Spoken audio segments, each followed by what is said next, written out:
Dear students, it is G.V. Kori, Associate Professor of Commerce, STM Women's College, Ranebannur. Today we shall study contract of sale of goods of business law subject of 6th semester. We shall discuss Contract of Sale of Goods Act, which is introduced on 1st July 1930. As we know that the law was introduced to regulate the activities. For example, Insurance Act is introduced to regulate the insurance activities. Banking law is introduced to regulate the banking activities. In the same way, Contract of Sale of Goods Act is introduced to regulate the sales and agreement to sales activities. ಕನ್ನಡದಲ್ಲಿ ಇದನ್ನು ಸರಕು ಮಾರಾಟದ ಒಪ್ಪಂದದ ಕಾನೂನು ಎಂದು ಕರೆಯುತ್ತಾರೆ. ಇದನ್ನು 1 July 1930ರಲ್ಲಿ ಜಾರಿಗೆ ತರಲಾಗಿದೆ. ನಿಮಗೆ ಈಗಾಗಲೇ ಗೊತ್ತಿರೋ ಹಾಗೆ ಕಾನೂನುಗಳನ್ನು ಜಾರಿಗೆ ತರಲು ಚಟುವಟಿಕೆಗಳನ್ನು ನಿಯಂತ್ರಿಸಲಿಕ್ಕೆ ತರ್ತಾರೆ. ಇನ್ಶೂರೆನ್ಸ್ ಕಾನೂನನ್ನು, ಇನ್ಶೂರೆನ್ಸ್ ವ್ಯವಹಾರದ ಚಟುವಟಿಕೆಗಳನ್ನು ಕ್ರಮಬದ್ಧಗೊಳಿಸಲಿಕ್ಕೆ ತರ್ತಾರೆ. ಅದೇ ರೀತಿಯಾಗಿ ಬ್ಯಾಂಕಿಂಗ್ ಕಾನೂನನ್ನು, ಬ್ಯಾಂಕಿಂಗ್ ವ್ಯವಹಾರದ ಚಟುವಟಿಕೆಗಳನ್ನು ಕ್ರಮಬದ್ಧಗೊಳಿಸಲಿಕ್ಕೆ ತಂದಿರ್ತಾರೆ. ಹಾಗೆ ಈ ಸರಕು ಮಾರಾಟದ ಒಪ್ಪಂದದ ಕಾನೂನನ್ನು ಸಹಿತ ಸರಕು ಮಾರಾಟದ ಚಟುವಟಿಕೆಗಳನ್ನು ಸಕ್ರಮಗೊಳಿಸಲಿಕ್ಕೆ, ಕ್ರಮಬದ್ಧಗೊಳಿಸಲಿಕ್ಕೆ ಅಥವಾ ಕಾನೂನುಬದ್ಧವಾಗಿ ಅವು ನೆರವೇರಿಸುವಾಗಿ ನೋಡಿಕೊಳ್ಳಿಕ್ಕೆ ಈ ಕಾನೂನನ್ನು ಜಾರಿಗೆ ತಂದಿದ್ದಾರೆ.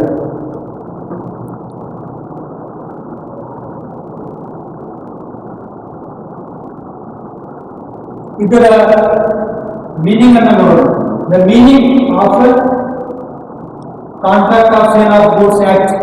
It is a law relating to sale of goods. As the name itself indicates, it is a contract of sale of goods, hence it is related to sale of goods. It contains 66 sections. It is introduced to regulate sales activities. ಅಂದರೆ ಈಗಾಗಲೇ ಹೇಳಿದ ಹಾಗೆ ಇದರಲ್ಲಿ 66 ಪರಿಚ್ಛೇದಗಳನ್ನು ಅಳವಡಿಸಲಾಗಿದೆ. ಇದು ಮಾರಾಟದ ಚಟುವಟಿಕೆಗಳನ್ನು ಕ್ರಮಬದ್ಧಗೊಳಿಸಲಿಕ್ಕೆ ಜಾರಿಗೆ ತರಲಾಗಿದೆ. Let us see the definition of contract of sale of goods. Section 4 clause 1 of the Contract of Sale of Goods Act defines contract of sale as a contract whereby the seller transfers or agrees to transfer the property in goods to a buyer for a price. So once again I repeat the definition. It is a contract whereby the seller transfers or agrees to transfer the property in goods to a buyer. ಅಂದ್ರೆ ಈ ಒಪ್ಪಂದದಲ್ಲಿ ಮಾರಾಟಗಾರರು ವಸ್ತುಗಳ ಅಥವಾ ಸರಕುಗಳ ಸ್ವಾಮಿತ್ವವನ್ನು ವರ್ಗಾಯಿಸುತ್ತಾರೆ ಅಥವಾ ವರ್ಗಾಯಿಸಲು ಒಡಂಬಡಿಕೆಯನ್ನ ಮಾಡಿಕೊಳ್ಳುತ್ತಾರೆ. ಈ ರೀತಿಯಾದಂತಹ ಒಪ್ಪಂದಕ್ಕೆ contract of sale of goods ಅಂತೇಳಿ ಕರೀತಾರೆ.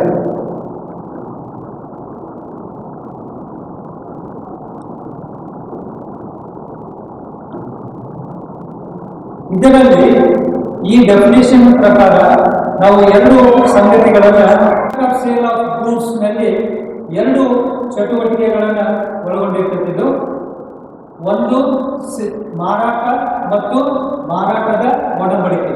It consist of two things. One is sales and agreement to sell. Sales means outright sales, where the transfer of property takes place immediately to the buyer. Whereas in case of agreement to sell, the transfer of property in goods transfers to the buyer in a future date, not on the date of agreement of sell. Let us see the essentials of contract of sale. ಈ ಮಾರಾಟ ಸರಕು ಮಾರಾಟ ಕಾಯ್ದೆಯ ಲಕ್ಷಣಗಳನ್ನು ನೋಡೋಣ. First essential of the sale of contract of sale of goods is on the basis of there are some points which distinguish the essentials of the contract of sale. The first essential is that two parties, as we have studied that it is a contract, hence there must be two parties. The contract of sale of goods involves contract, hence there must be two parties, namely seller and buyer. There must be two different persons and competent to contract. It means that there are two parties required for the contract of sale of goods. The parties are, one is buyer, another one is a seller, and these two parties must be of two different persons. It means that one person cannot act both as a seller and a buyer. Not only two parties are required, the two parties must be competent to enter into contract. As we have already studied, who are competent to enter into contract in the first unit, that is essentials of the valid contract. ಅಂದರೆ ಇಲ್ಲಿ ಮೊದಲನೇ ಲಕ್ಷಣ ಯಾವುದು contract of sale ಅಂತಂದ್ರೆ ಎರಡು ಕಕ್ಷಿಗಳು ಇರಬೇಕು. ಆ ಇಬ್ಬರು ಕಕ್ಷಿಗಳು ಯಾರು ಅಂತಂದ್ರೆ ಒಬ್ಬ ಖರೀದಿದಾರ, ಇನ್ನೊಬ್ಬನು ಮಾರಾಟಗಾರನಾಗಿರ್ಬೇಕು. ಅವರಿಬ್ಬರು ಬೇರೆ ಬೇರೆ ವ್ಯಕ್ತಿಗಳಾಗಿರ್ಬೇಕು. ಅದರರ್ಥ ಏನು ಅಂತಂದ್ರೆ ಒಬ್ಬನೇ ವ್ಯಕ್ತಿ ಮಾರಾಟಗಾರನಾಗಿ ಮತ್ತು ಖರೀದಿದಾರನಾಗಿ ಕಾರ್ಯಗಳನ್ನು ನಿರ್ವಹಿಸಲಿಕ್ಕೆ ಬರೋದಿಲ್ಲ. ಖರೀದಿದಾರನೇ ಬೇರೆ ಆಗಿರಬೇಕು, ಮಾರಾಟಗಾರನೇ ಬೇರೆ ಆಗಿರಬೇಕು. ಬರೀ ಇಬ್ಬರು ವ್ಯಕ್ತಿಗಳು ಇರಬೇಕು ಅನ್ನೋದಷ್ಟೇ ಮುಖ್ಯ ಅಲ್ಲ, ಆ ಇಬ್ಬರು ವ್ಯಕ್ತಿಗಳು ಸಹಿತ ಒಪ್ಪಂದವನ್ನು ಮಾಡಿಕೊಳ್ಳಿಕ್ಕೆ ಅರ್ಹತೆಯನ್ನು ಹೊಂದಿದಂಥ ವ್ಯಕ್ತಿಗಳು ಆಗಿರಬೇಕು.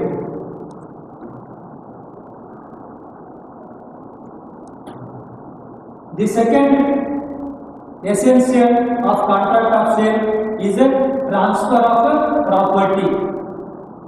The property means ownership. In a contract of sale, there should be transfer or agreement to transfer the property in goods sold or agreed to be sold. Then why for these two parties are gathered? Their intention is to transfer the property. So ownership is to be transferred, either transferred or agreed to transfer. Transfer means sales and agreement to transfer means agreement to sell. So ಐದೇ ಲಕ್ಷಣ ಏನು ಅಂತಂದ್ರೆ ಮಾಲೀಕತ್ವದ ವರ್ಗಾವಣೆ ಅಂತೇಳಿ. ಅಂದರೆ ಈ ಸರಕು ಮಾರಾಟದ ಒಪ್ಪಂದದಲ್ಲಿ ಮಾಲೀಕತ್ವ ವರ್ಗಾವಣೆ ತಕ್ಷಣವೇ ಆಗ್ಬೋದು ಅಥವಾ ಭವಿಷ್ಯದಲ್ಲಿ ಅದು ವರ್ಗಾವಣೆಗೊಳ್ಬೋದು. ಒಟ್ಟಿನಲ್ಲಿ ಸರಕಿನ ಮಾಲೀಕತ್ವ ವರ್ಗಾವಣೆ ಆಗ್ತಕ್ಕಂಥದ್ದು ಒಂದು ಪ್ರಮುಖ ಲಕ್ಷಣ ಅಂತ ಹೇಳಿದ್ರೆ ತಪ್ಪಾಗಲಿಕ್ಕೆ. Then third essential of the contract of sale is goods. The subject matter of the contract of sale must be goods. Goods means every kind of movable property other than actionable claims and money. It also includes stocks and shares and growing crops. It means that the whole contract of sale rotates around goods. The goods are the central point of the contract of sale. Goods means every kind of movable property, any kind of movable property, but it does not include auctionable claims and money, but it includes stocks and shares, growing crop. These are all considered as the goods. So goods is the third essential of the contract of sale of goods. ಅಂದ್ರೆ ಮೂರನೇ ಲಕ್ಷಣ ಯಾವುದು ಅಂತಂದ್ರೆ ಸರಕು ಅಂತೇಳಿ. ಹಾಗಾದ್ರೆ ಈ ಸರಕು ಮಾರಾಟ ಕಾಯ್ದೆ ಹೆಸರೇ ಹೇಳುವ ಹಾಗೆ ಸರಕಿನ ಸುತ್ತಲೂ ಸಂಚರಿಸತಕ್ಕಂಥ ಒಂದು ಕಾಯ್ದೆ ಆಗಿದೆ.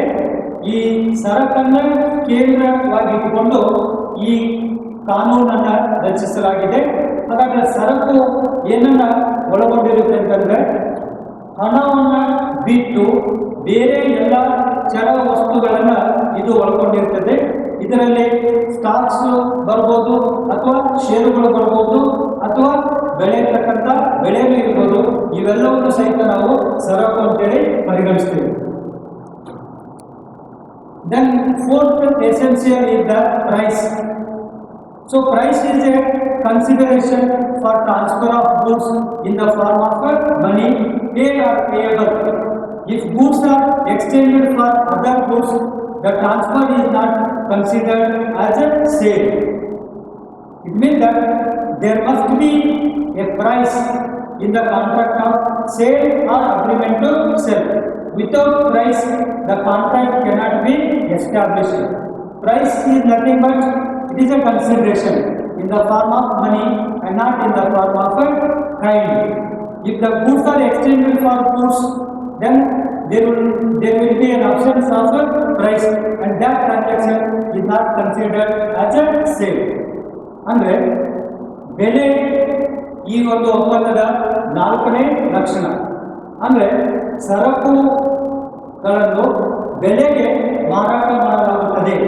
ಸರಕುಗಳನ್ನು ಸರಕಿಗೆ ಬದಲಾವಣೆ ಮಾಡಿದರೆ ಅಥವಾ ವಿನಿಮಯ ಮಾಡಿದರೆ ಅದು ಮಾರಾಟ ಅಂತೇಳಿ ಅನಿಸ್ಕೊಳ್ಳೋದಿಲ್ಲ. ಹಾಗಾಗಿ ಹಣದ ರೂಪದಲ್ಲಿ ನಾವು ಬೆಲೆಯನ್ನು ನೀಡಬೇಕಾಗುತ್ತೆ.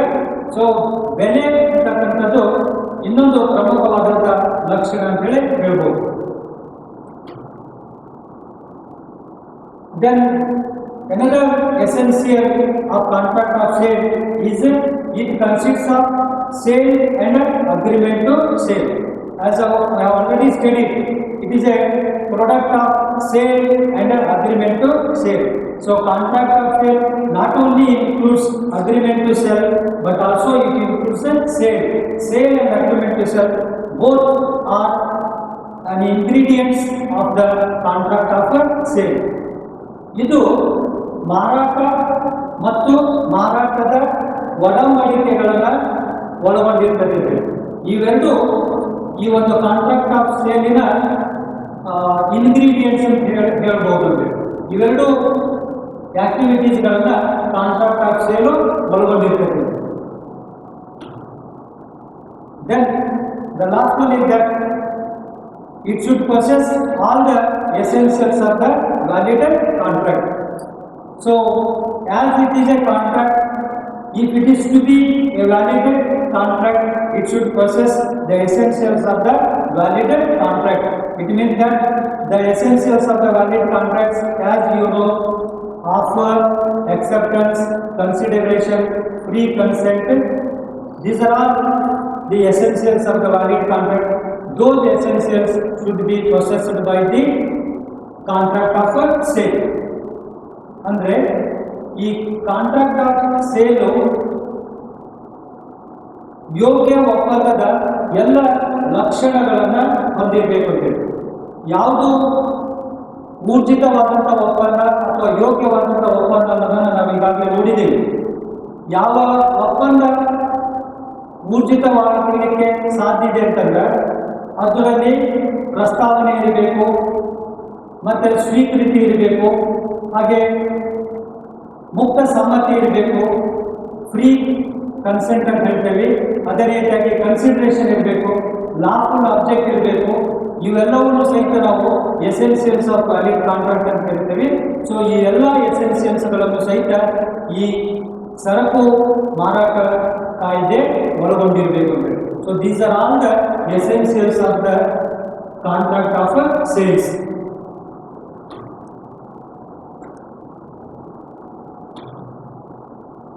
Next we shall go for the distinctions between sales and agreement to sell. This contract of sale includes, as we have already studied, two aspects, namely sale and agreement to sell. So sale is different and agreement to sell is different. Later we shall discuss what are the differences between sale and agreement to sell. ಈ ಮಾರಾಟ ಸರಕು ಮಾರಾಟ ಕಾಯ್ದೆ ಮತ್ತು ಇದರಲ್ಲಿ ಎರಡು ಅಂಶಗಳು ಒಳಗೊಂಡಿದ್ದಾಗುತ್ತೆ ನಾವು ಈಗಾಗಲೇ ಹೇಳಿದ್ದೇವೆ. ಒಂದು ಮಾರಾಟ, ಇನ್ನೊಂದು ಮಾರಾಟದ ಒಡಂಬಡಿಕೆ. ಸೊ ಮಾರಾಟವೇ ಬೇರೆ, ಮಾರಾಟದ ಒಡಂಬಡಿಕೆಯೇ ಬೇರೆ. ಅವೆರಡು ಬೇರೆ ಬೇರೆ ಆಗಿದ್ದಾವೆ. ಅನೇಕ ಅಂಶಗಳ ಮೇಲೆ ನಾವು ಅವುಗಳನ್ನು ವಿಂಗಡಿಸಬಹುದು ಅಂತೇಳಿ. Both sale and agreement to sell are components of contract of sale. In both the cases the rights and liabilities of the parties are different. Hence the distinctions between them are to be studied. ಅಂದರೆ ಮಾರಾಟ ಮತ್ತು ಮಾರಾಟದ ಒಡಂಬಡಿಕೆಗಳಲ್ಲಿ ಕಕ್ಷಿಗಳ ಹೊಣೆಗಾರಿಕೆಗಳು ಮತ್ತು ಹಕ್ಕುಗಳು ವಿಭಿನ್ನವಾಗಿರ್ತವೆ. ಹಾಗಾಗಿ ಇವೆರಡೂಗಳ ವ್ಯತ್ಯಾಸಗಳನ್ನು ನಾವು ಅಧ್ಯಯನ ಮಾಡಲು ಸೂಕ್ತವಾಗಿದೆ. The main distinctions between sale and agreement to sell are as follows. Point of distinction. There are points. On those points we can make differentiation between sales and agreement to sell.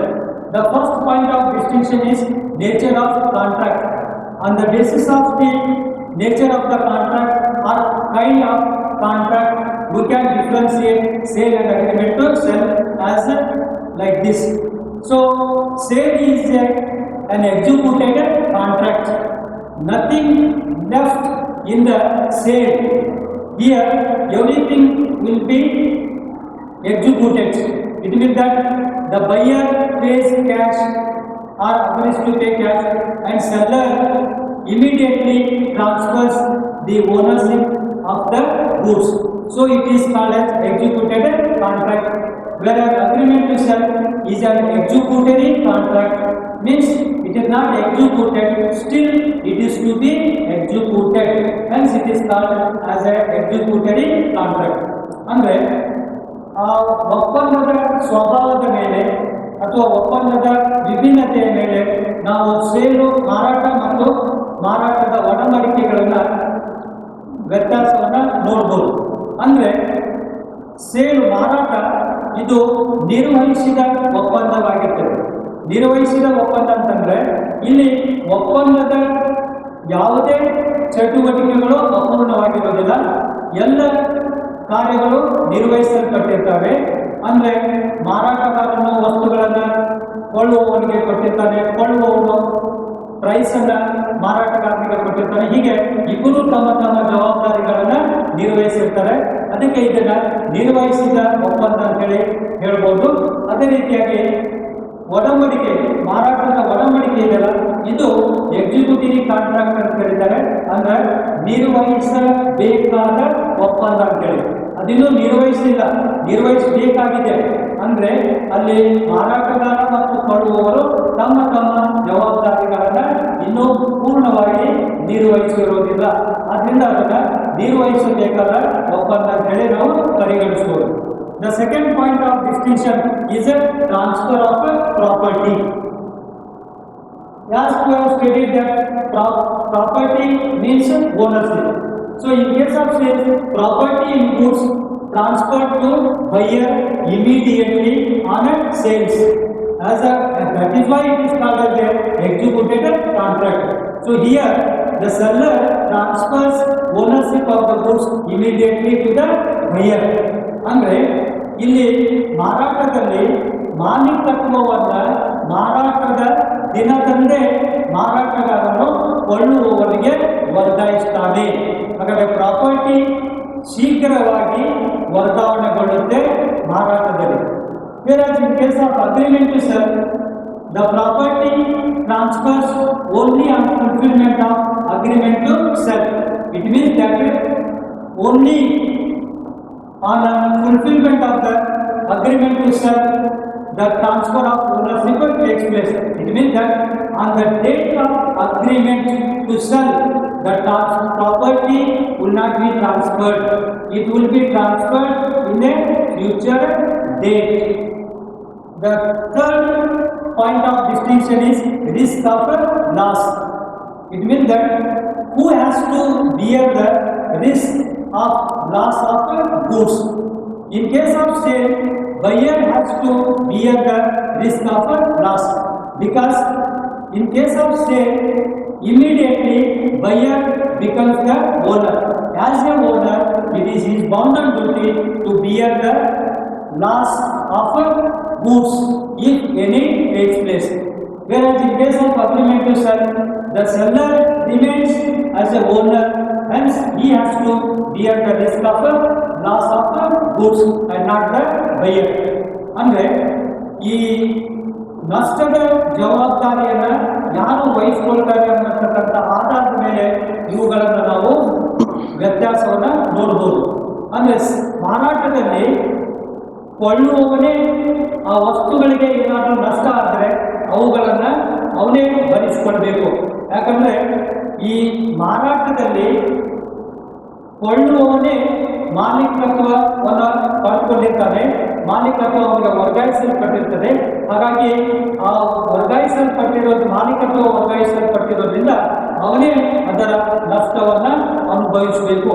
ಉದಾಹರಣೆಗೆ ನೀವು ಪೆಟ್ರೋಲನ್ನು ಖರೀದಿ ಮಾಡಿಕೊಂಡು ಆ petrol ಕ್ಯಾನನ್ನು petrol ಬಂಕ್ನಲ್ಲಿ ಬಿಟ್ಟು ಹೋಗಿ ಸ್ವಲ್ಪ ಹೊತ್ತಿನ ನಂತರ ವಾಪಸ್ ಬಂದಾಗ ಅಕಸ್ಮಾತ್ ನಿಮ್ಮ ಕ್ಯಾನ್ ಕಳೆದು ಹೋಗಿದ್ರೆ ಅಥವಾ ಬೆಂಕಿಗೆ ಹಾಳಾಗಿದ್ರೆ ಅದಕ್ಕೆ ನೀವೇ ಜವಾಬ್ದಾರರಾಗ್ತೀರಿ, ಮಾರಾಟಗಾರನಾಗಿರೋದಿಲ್ಲ.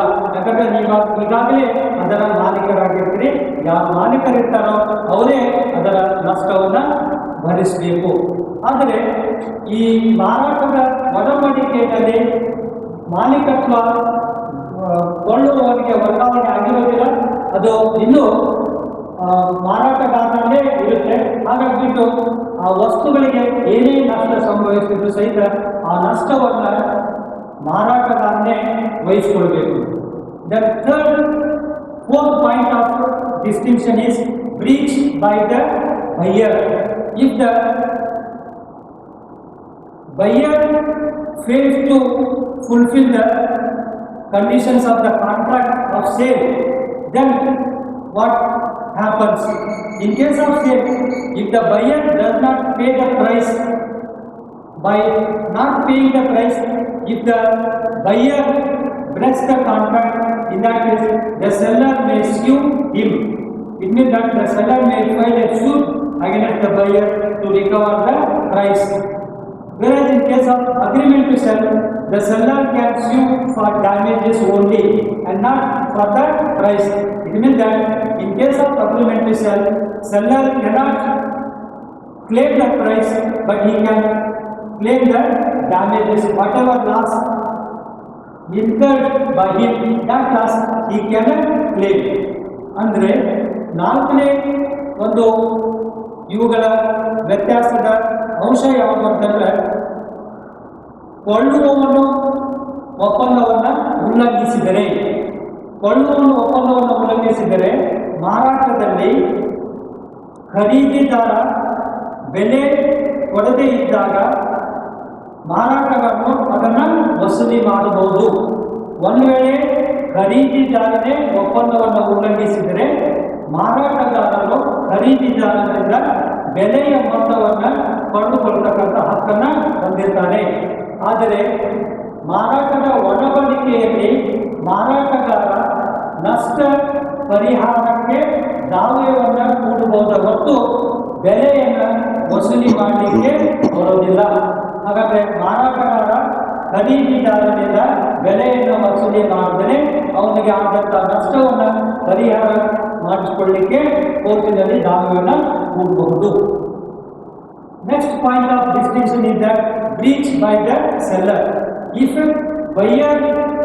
the seller is the defaulter, in that case what happens? In case of sales, after sale, if seller breaks the contract, the buyer may sue for delivery of goods or for damages. It means that if the seller is the cause for breach of contract, in that case what the buyer can do is buyer can file a suit for delivery of goods or for damages. Whereas in case of agreement to sell, on seller's breach, the buyer has only personal remedy against the seller. It means that here he cannot sue for delivery of the goods. Only he can get a personal remedy against the seller. Then insolvency of the buyer.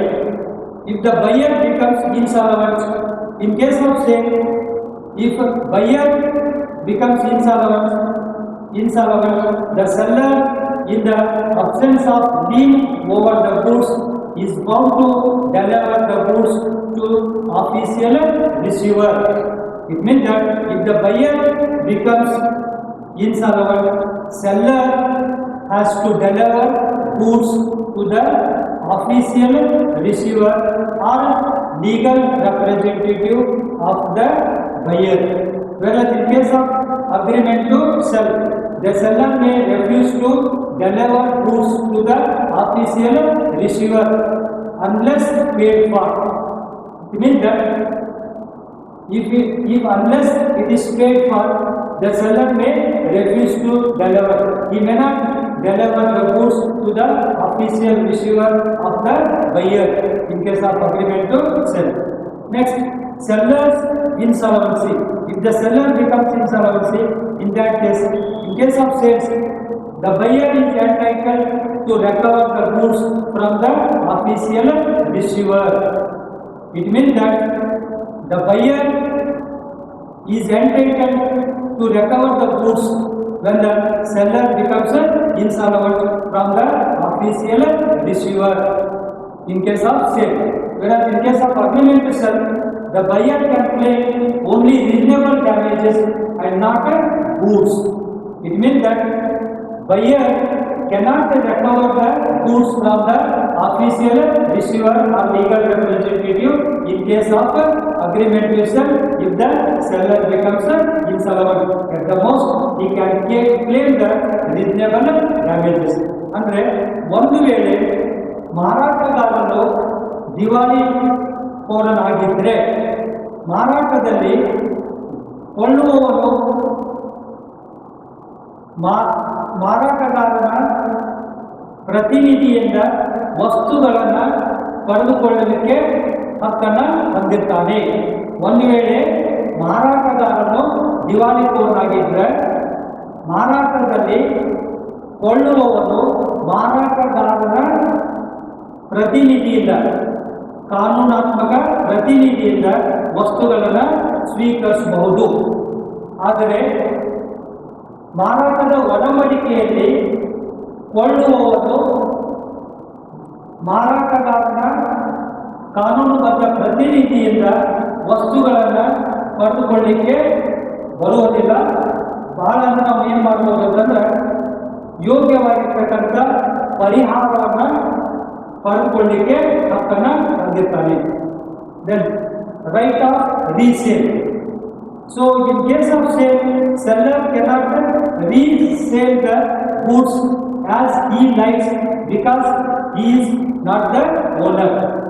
In case of sale, seller has no right to resell the goods already sold because he lost his rights on those goods as he is no more owner. Whereas in case of agreement to sell, seller can resell as he likes, but it may lead to breach of a contract. In case of agreement to sell, the seller can resell because still he continues to be owner. He can resell, but it leads to breach of a contract. Anyway, he can resell the goods in case of agreement to sell. So these are all the differences between the sale and agreement to sell. So in the nutshell, we can say that sale and agreement to sell are not one and the same. They are quite different in many aspects.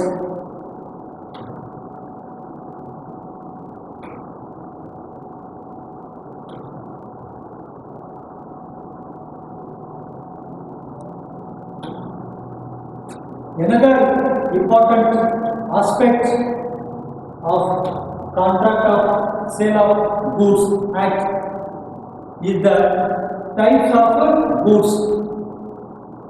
The goods, as we have already studied, are the subject matter of contract of sale, which may be divided into three types, namely existing goods, future goods, contingent goods. ಅಂದರೆ existing goods ಅಂದರೆ ಅಸ್ತಿತ್ವದಲ್ಲಿರುವ ಸರಕುಗಳು, ಎರಡನೇದು ಭಾವಿ ಸರಕುಗಳು, ಮೂರನೇದು ಅನಿಶ್ಚಿತ ಸರಕುಗಳು. ಹೀಗೆ ಮೂರು ವಿಧದಲ್ಲಿ ಸರಕುಗಳನ್ನು ವಿಂಗಡಿಸಬಹುದು. Let us see what is or what are existing goods. Existing goods, the goods are possessed by the seller at the time of making of the contract of sale are called as the existing goods. It means these goods are existed at the time of contract of sale. It is essential that they must be in actual existence. So they are already ready with the seller. Example, if A sells his horse to B, believing it to be in existence, but in fact the horse is dead, no contract will arise. It means that here horse is not in existence. So then in this case horse is not considered as the existing thing. Existing goods can be further classified as a specific goods which are specified and agreed upon at the time of contract, and ascertained or identified goods which are identified after the contract of sale, and unascertained goods are the goods which are not identified at the time of the contract. So these are the sub-classification of existing goods, means specific goods, ascertained goods and unascertained goods. ಅಂದರೆ existing goods ನಾನು ಈಗಾಗಲೇ ಹೇಳಿದ ಹಾಗೆ ಅಸ್ತಿತ್ವದಲ್ಲಿರುವ ಸರಕುಗಳು ಅಂತೇಳಿ. ಅಸ್ತಿತ್ವದಲ್ಲಿರುವ ಸರಕುಗಳ ಹೆಸರೇ ಹೇಳುವ ಹಾಗೆ ಮಾರಾಟದ ಸಂದರ್ಭದಲ್ಲಿ ಅಥವಾ ಮಾರಾಟದ ಒಪ್ಪಂದದ ಸಂದರ್ಭದಲ್ಲಿ ಅವು ಅಸ್ತಿತ್ವದಲ್ಲಿ ಇರ್ತವೆ. ಮಾರಾಟಗಾರನು ಅವುಗಳನ್ನು ತನ್ನ ಸ್ವಾಧೀನದಲ್ಲಿ ಇಟ್ಟುಕೊಂಡಿರ್ತಾರೆ. ಅವುಗಳನ್ನು ತನ್ನ ಅಸ್ತಿತ್ವದಲ್ಲಿ ಇಟ್ಟುಕೊಂಡೇ ವ್ಯವಹಾರವನ್ನು ಮಾಡ್ತಿರ್ತಾರೆ. ಹಾಗಾಗಿ ಅವುಗಳಿಗೆ ಅಸ್ತಿತ್ವದಲ್ಲಿರುವ ಸರಕುಗಳು ಅಂತ ಕರೀತಾರೆ. ಅಂದರೆ ಈ ಮಾರಾಟ ಮಾಡಿದ ನಂತರ ಈ ವಸ್ತುಗಳಿಗಾಗಿ ಹುಡುಕಾಡಬೇಕಾಗಿಲ್ಲ, ಅವು ಆಗಲೇ ಸಿದ್ಧವಾಗಿ ಮಾರಾಟಗಾರರಲ್ಲಿ ಇರ್ತವೆ ಅಂತೇಳಿ. ಈ ಅಸ್ತಿತ್ವದಲ್ಲಿರುವ ಸರಕುಗಳನ್ನು ಮತ್ತೆ ನಾವೇನು ಮಾಡ್ಬೋದು ಅಂದರೆ ಮೂರು ವಿಧದಲ್ಲಿ ವಿಂಗಡಿಸ್ಬೋದು. ನಿರ್ದಿಷ್ಟವಾದ ಸರಕುಗಳು ಅಂತೇಳಿ ಅವುಗಳನ್ನು ನಿರ್ದಿಷ್ಟಪಡಿಸಲ್ಪಟ್ಟಿರ್ತಾರೆ. ಮಾರಾಟದ ಒಪ್ಪಂದದ ಸಂದರ್ಭದಲ್ಲಿ ಯಾವ ವಸ್ತುಗಳಂತೇಳಿ ನಿರ್ದಿಷ್ಟವಾಗಿ ಅವುಗಳನ್ನು ಗುರುತಿಸ್ತಾರೆ. ಅದೇ ರೀತಿಯಾಗಿ ಗುರುತಿಸಲ್ಪಟ್ಟ ಸರಕುಗಳನ್ನು ಕರೀತಾರೆ. ಇವುಗಳನ್ನು ಮಾರಾಟದ ಸಂದರ್ಭದಲ್ಲಿ ಗುರುತಿಸ್ತಾರೆ. ಅವುಗಳನ್ನು ಅಸರ್ಟೈನ್ಡ್ ಗೂಡ್ಸ್ ಅಂತ ಕರೀತಾರೆ. ಬಹಳಷ್ಟು ಸಂದರ್ಭದಲ್ಲಿ ಅಸರ್ಟೈನ್ಡ್ ಗೂಡ್ಸ್ ಅನ್ನ ಮತ್ತು ನಿರ್ದಿಷ್ಟ ಗೂಡ್ಸ್ ಸ್ಪೆಸಿಫಿಕ್ ಗೂಡ್ಸ್ ಅನ್ನ ಒಂದೇ ರೀತಿಯಾಗಿ ನಾವು ಬಳಸ್ತೀವಿ, ಬಟ್ ಅವುಗಳು ವಿಭಿನ್ನವಾಗಿದ್ದಾವೆ, ಬೇರೆ ಬೇರೆ ಆಗಿದ್ದಾವೆ ಅನ್ನೋದನ್ನು ತಿಳ್ಕೊಳ್ಬೇಕು. ಮೂರನೇದು ಅನ್ಅಸರ್ಟೈನ್ಡ್ ಗೂಡ್ಸ್ ಅಂತೇಳಿ, ಅಂದ್ರೆ ಗುರುತಿಸದೆ ಇರ್ತಕ್ಕಂಥ ಸರಕುಗಳು ಅಂತೇಳಿ ಇವುಗಳನ್ನ ಗುರುತಿಸಿರುವುದಿಲ್ಲ ಮಾರಾಟದ ಒಪ್ಪಂದದ ಸಂದರ್ಭದಲ್ಲಿ. Then the second category of goods is a future goods. Goods to be manufactured or to be produced or to be acquired by the seller after the making of the contract of sale are called as the future goods. As the name itself indicates, they are not existing goods. Those goods will exist in a future date. So they are to be manufactured, they are to be produced, they are to be acquired. These goods are not found with the seller at the time of contract of sale. Take for example, A agrees to sell B all the milk that his cow may yield during the coming year. This is a contract for sale of future goods. Here A agrees to sell milk during the which his cow yield during the coming year. So whatever milk that cow gives during the coming year, that milk will be sold. This agreement takes place between A and B. So in this case, milk is considered as a future goods. At the time of agreement to sell or contract of sale, the milk is not ready or existed with the seller. This is the point to be noted. And the last category of goods is contingent goods. These are the future goods, the acquisition of which by the seller depends upon contingency which may or may not happen. So these are also like future goods, but their existence depends upon the happening of events. That is why it is called as these are called as the contingent goods. For example, A agrees to sell B 200 bales of American cotton, provided the ship which is bringing them reaches the port safely. ಅಂದರೆ ಇವೇ contingent goods ಏನಿದಾವಲ್ಲ, ಅನಿಶ್ಚಿತ ಸರಕುಗಳು ಅಂತ ಕರಿತೇವಲ್ಲ, ಇವುಗಳ ಅಸ್ತಿತ್ವ ಅನಿಶ್ಚಿತತೆಯಿಂದ ಕೂಡಿರ್ತದೆ. ಅಂದರೆ ಅವುಗಳ ಅಸ್ತಿತ್ವದ ಹೊಂದಬಹುದು ಅಥವಾ ಅಸ್ತಿತ್ವವನ್ನು ಪಡೆದುಕೊಳ್ಳದೇ ಇರಬಹುದು. ಅಂದರೆ ಅವುಗಳ ಅಸ್ತಿತ್ವ ಇರುವಿಕೆ ಅದು ಕಾಂಟಿಂಜೆನ್ಸಿ ಮೇಲೆ ಡಿಪೆಂಡ್ ಆಗಿರ್ತದೆ. ಅಂದ್ರೆ ಸಂಭವನೀಯ ಮೇಲೆ ಅದು ಸಂಭವಿಸಿದೆ. ಉದಾಹರಣೆಗೆ ಎ ಬಿಗೆ 200 ಅಮೇರಿಕನ್ ಕಾಟನ್ ಬೇಲ್ಸ್ ಅನ್ನ ಸೇಲ್ ಮಾಡ್ತೀನಿ ಅಂತ ಹೇಳಿ ಹೇಳಿರ್ತಾರೆ. ಅದು ಕಂಡೀಷನ್ ಏನು ಹೇಳ್ತಾರೆ ಅಂತಂದ್ರೆ, ಅವು ಹಡಗುಗಳ ಮೂಲಕ ಬರ್ತಾ ಇದ್ದಾವೆ. ಒಂದು ವೇಳೆ ಹಡಗು ಸುರಕ್ಷಿತವಾಗಿ ಬಂದು ತಲುಪಿ ಹತ್ತಿ ಮಾರಾಟಗಾರನ ಕೈಗೆ ಸೇರಿದಾಗ ಅವುಗಳನ್ನ ಕೊಳ್ಳುವವನಿಗೆ ಮಾರಾಟ ಮಾಡಲಿಕ್ಕೆ ಸಾಧ್ಯ ಆಗುತ್ತೆ. ಈ ರೀತಿಯಾಗಿ ಅವು ಯಾವ ಆಧಾರದ ಮೇಲೆ ಅನಿಶ್ಚಿತತೆಯಿಂದ ಕೂಡಿರ್ತವೆ ಅಂತಂದ್ರೆ, ಹಡಗು ಸುರಕ್ಷಿತವಾಗಿ ತಲುಪುತ್ತೋ ಇಲ್ವೋ ಅನ್ನೋದನ್ನ ಯಾರಿಂದಲೂ ನಿಶ್ಚಯಿಸಲಿಕ್ಕೆ ಆಗುವುದಿಲ್ಲ. ಈ ಅನಿಶ್ಚಿತತೆ ಇಲ್ಲಿರ್ತದೆ. ಸೊ ಹಡಗು ಒಂದು ವೇಳೆ ಸುರಕ್ಷಿತವಾಗಿ ಬಂದು ತಲುಪಿದರ ವಸ್ತುಗಳನ್ನು ಸರಕುಗಳನ್ನು ವಿತರಣೆ ಮಾಡಬಹುದು. ಒಂದು ವೇಳೆ ಹಡಗು ಸುರಕ್ಷಿತವಾಗಿ ಬಂದು ತಲುಪದೇ ಇದ್ದಾಗ ಅವರು ಹೇಳಿದಂಥ ಹತ್ತಿಯನ್ನು ಬಿಗೆ ಎ ಮಾರಾಟ ಮಾಡಲಿಕ್ಕೆ ಸಾಧ್ಯ ಆಗೋದಿಲ್ಲ. ಈ ರೀತಿಯ ಅನಿಶ್ಚಿತತೆಯನ್ನು ಒಳಗೊಂಡಿರ್ತಕ್ಕಂಥ ಸರಕುಗಳಿಗೆ ಅನಿಶ್ಚಿತ ಸರಕುಗಳು ಅಂತೇಳಿ ಕರೀತಾರೆ. ಅಸ್ತಿತ್ವದಲ್ಲಿ ಸದ್ಯ ಮಾರಾಟದ ಸಂದರ್ಭದಲ್ಲಿ ಅಸ್ತಿತ್ವದಲ್ಲಿ ಇರದೇ ಇರ್ತಕ್ಕಂಥ ಸರಕುಗಳು ಮುಂದೆ ಅಸ್ತಿತ್ವ ಹೊಂದಬಹುದಾಗಿರ್ತಕ್ಕಂಥ ಸರಕುಗಳಿಗೆ ಭಾವಿ ಸರಕುಗಳು ಅಂತೇಳಿ ಕರೀತೇವೆ.